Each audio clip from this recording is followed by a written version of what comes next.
For those of you who don't know Voice Project, we're a research and consulting organisation, and we specialise, or our mission is to improve organisations by giving people a voice. And many of our clients would know we achieve this through delivering staff surveys, 360 surveys, customer surveys, focus groups and action planning workshops.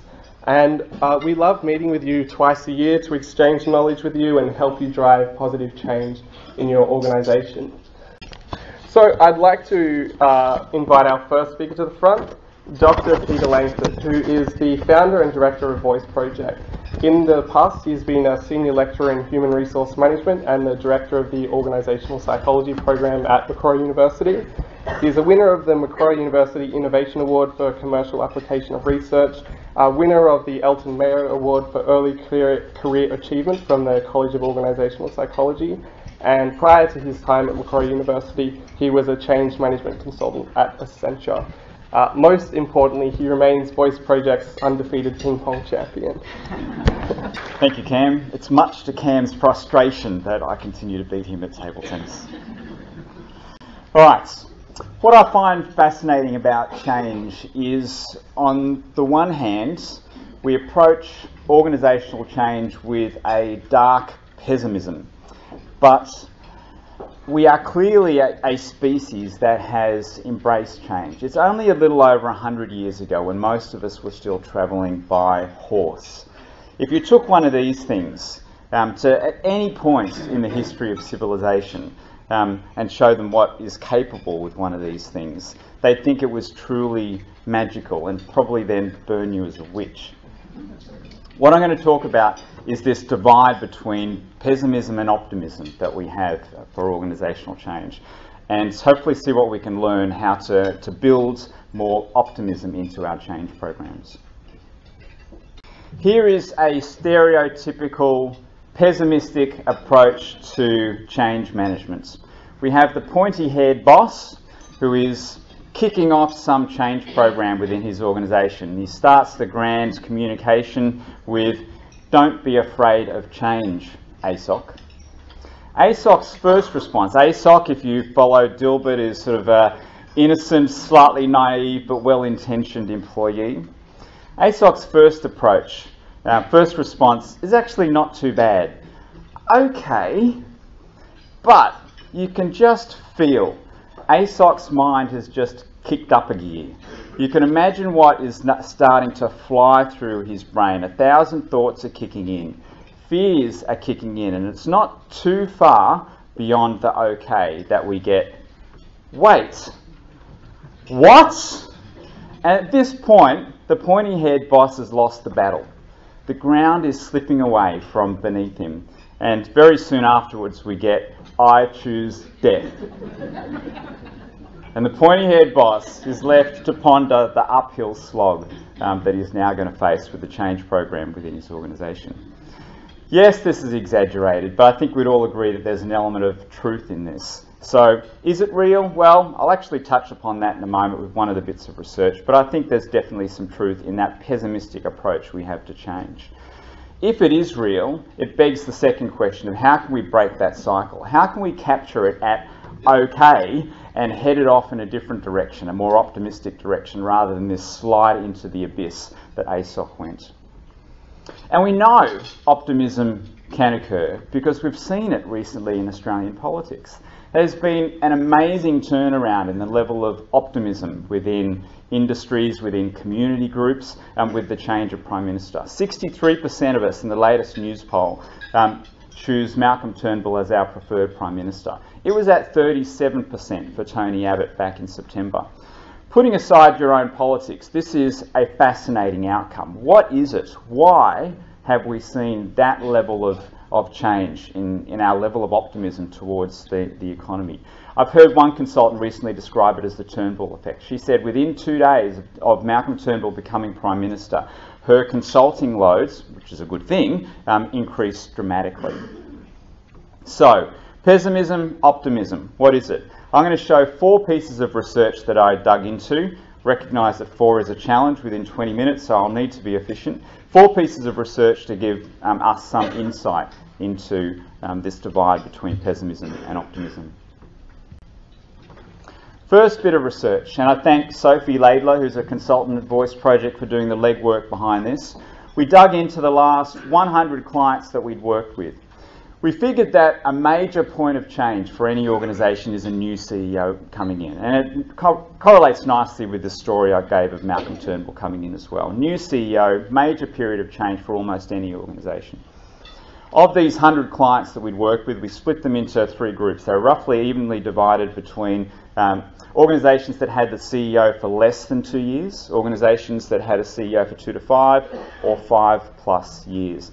And what we were particularly interested in is, what's the difference between the level of optimism in organisations with a new CEO? Is it a honeymoon effect for most organisations? Does a new CEO come in, and is there a higher level of optimism in those organisations? So we dug into the question within their survey. So all of these clients have completed our engagement survey. We dug into the question, the future is positive. It's a reasonable proxy for the level of optimism within those organisations. So what we've got on the vertical axis there is the level of agreement to that question. The future is positive from those employees in those 100 clients. This is what we found. Indeed, the level of optimism was lower, pessimism higher, for those organisations that had recently had a change in their CEO. On average, those organisations that have a new CEO are more pessimistic than organisations otherwise. And you can see a nice sort of, it's not a huge effect, but it's a consistent effect across those 3 time periods. But the longer a CEO has been in place, the more optimistic the people in that organisation are. So, first lesson there's evidence for pessimism. Perhaps no great surprise, but honeymoon effect, well, it doesn't occur for too many people. But the second thing we looked at with this piece of research is the level of variability in optimism and pessimism.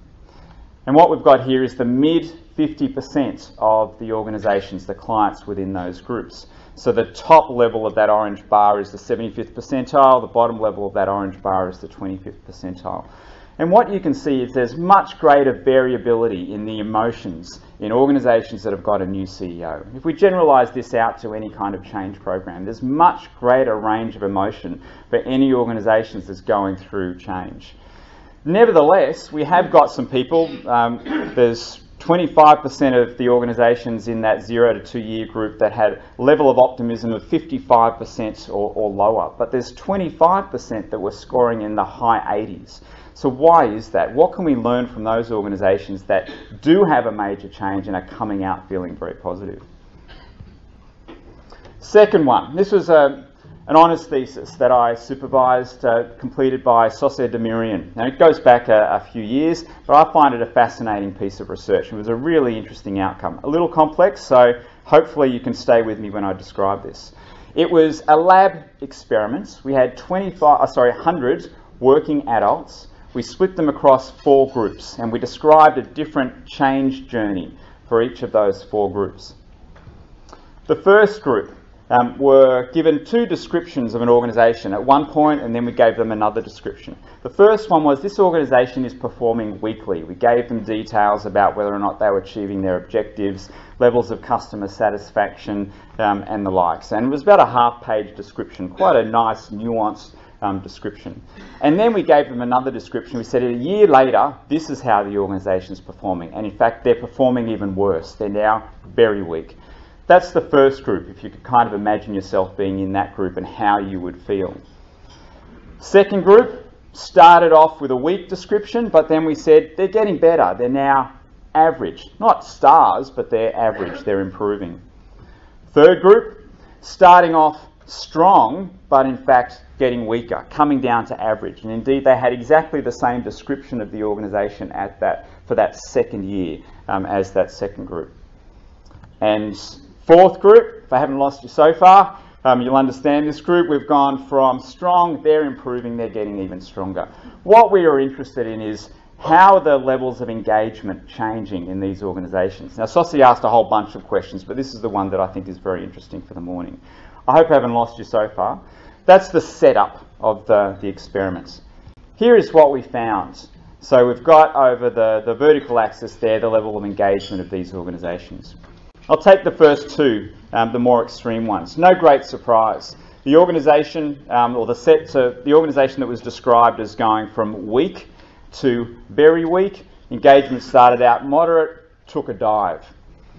The organisation that was described as going from strong to very strong, slight improvement, but they were starting off at a fairly high engagement level anyway, so perhaps there's some kind of a ceiling effect.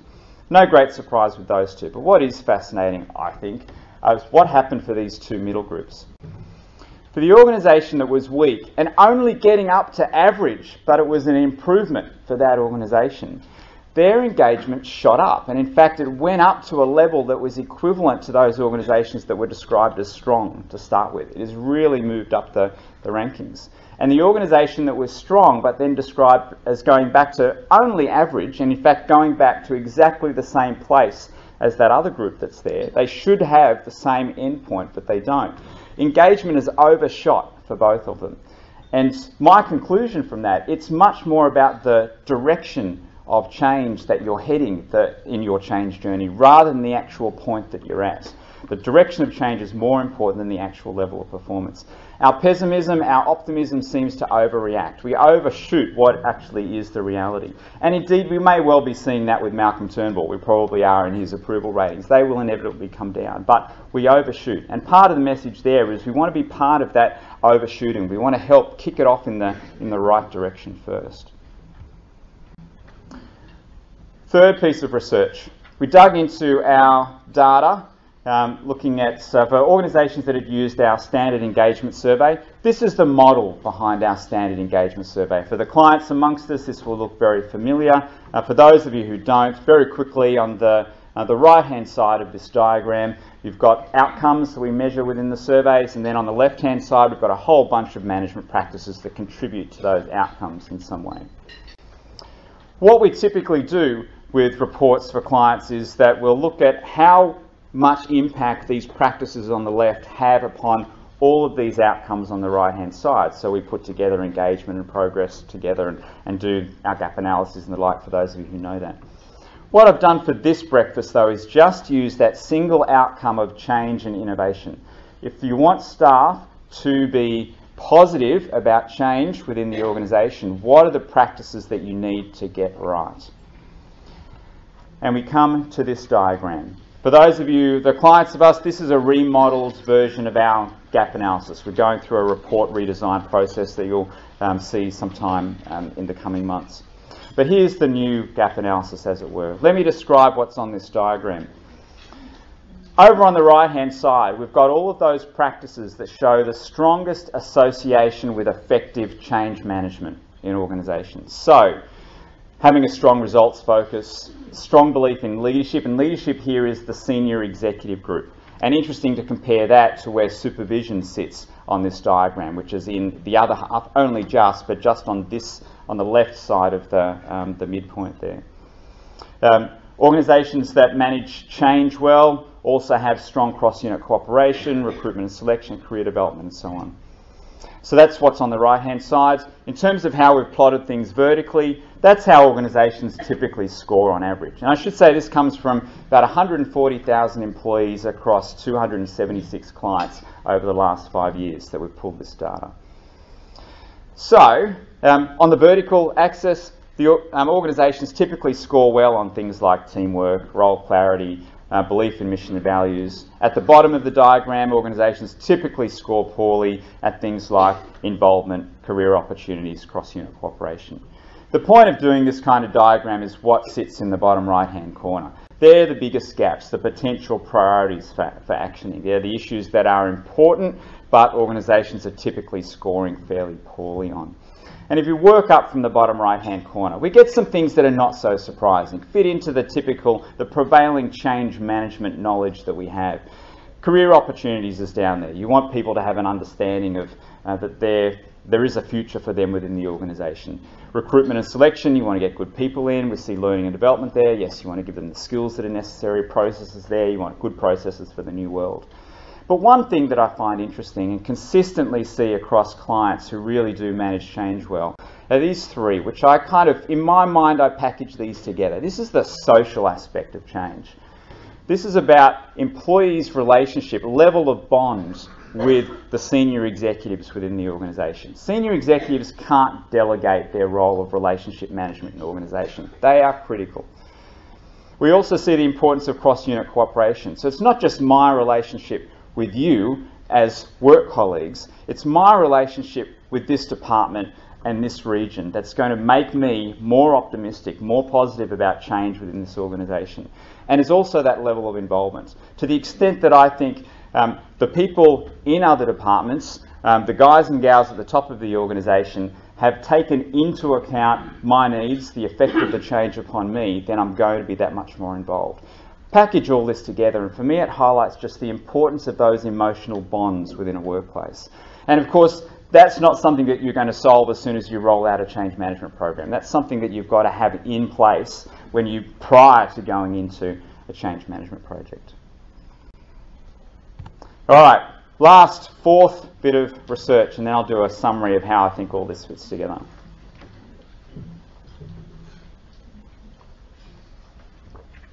This is the leadership model behind our 360 surveys. So we've got a couple of 360 tools. This is the one that we had developed in-house within Voice Project. Over on the left-hand side, we've got a whole range of leadership behaviours that in some ways contribute to the perception of leadership effectiveness. Interestingly, one of these behaviours that we've identified in the past is optimism. So if you look within that Innovate group, the bullet that's at the bottom of that group is optimism. So for the point of this breakfast, I thought, what if we take that out as in stats terms, the dependent variable, and we look at what are all the behaviours that leaders need to display, that other people need to see for that leader to be deemed to be optimistic, have an optimistic approach to managing and leading change. So, did the same approach. Gap analysis, priority matrix, it's the same principle here. The practices over on the right-hand sides of this diagram are those behaviours that are strongly associated with leaders who are seen to be optimistic. So leaders who are seen to be optimistic are rated as being happy, as recognising staff, as taking risks, as developing others, etc. So all those bits all those behaviours on the right-hand side, they're the ones that you want to get right. The behaviours down the bottom half of that diagram are the behaviours that leaders typically don't do nearly as well at, and hence, again, the priorities are the bits in the bottom right-hand corner.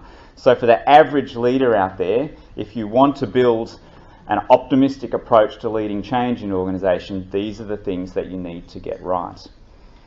And there are two little sets or themes, I think, that come out with this piece of research. The first one here is it highlights the role of innovation in optimism.